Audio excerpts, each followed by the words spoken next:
அஸ்ஸலாமு அலைக்கும் டியர்ஸ். வீட்டுக்கு ரிலேட்டிவ்ஸ் வந்துட்டாங்கன்னா டக்குன்னு இந்த மாதிரி ஈஸியான ஒரு சிக்கன் ரெசிபி பண்ணி அசத்துங்க. எப்படி பண்ணுறது பார்த்துடலாமா? அதுக்கு ஃபஸ்ட்டு ஒரு பவுலில் சிக்கன் நல்லா வாஷ் பண்ணி சேர்த்துக்கலாம். மல்லிப்பொடி, மிளகாய் பொடி, கொஞ்சமாக மஞ்சள் பொடி சேர்த்துக்கலாம். கரம் மசாலா, சிக்கன் மசாலா, இது கூடவே சில்லி ஃப்ளேக்ஸ், உப்பு சேர்த்து நல்லா மேக்னேட் பண்ணிக்கலாம். ஒரு 1/4 மணி நேரம் அப்படியே வச்சிருவோம். இப்போ பேனில் 3 டேபிள் ஸ்பூன் எண்ணெய் சேர்த்து வெங்காயம் ஒன்று இந்த மாதிரி ஸ்லைஸாக கட் பண்ணி சேர்த்துக்கிறேன். வெங்காயம் லைட்டாக வதங்கினா போதும். இப்போ இஞ்சி பூண்டு பேஸ்ட் ஆட் பண்ணிக்கலாம். ஒரு தக்காளி அரைச்சி சேர்த்துக்கலாம். தக்காளி பச்சை வாசனை போற வரைக்கும் இந்த மாதிரி நல்லா மிக்ஸ் பண்ணி விட்டுக்கலாம். இப்போ மேக்னேட் பண்ண சிக்கனை இதுல சேர்த்து நல்லா மிக்ஸ் பண்ணி விட்டுக்கலாம். கொஞ்சம் டைம் இதுலயே அப்படியே குக் ஆகட்டும். கொஞ்சமா தண்ணி சேர்த்து க்ளோஸ் பண்ணி விட்டுக்கலாம். தண்ணி எல்லாமே வடிஞ்சு இந்த மாதிரி நல்லா குக் ஆகி வர டைம்ல கருவேப்பிலை சேர்த்து கொஞ்சமா பெப்பர் தூவி விட்டீங்கன்னா ஒரு சூப்பரான சிக்கன் ரெசிபி ரெடி.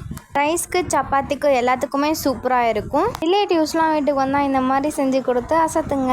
இந்த மாதிரி நிறைய வீடியோஸ் பார்க்க என்னோட சேனலை ஃபாலோ பண்ணிக்கோங்க. நெக்ஸ்ட் வீடியோவில் பார்க்கலாம்.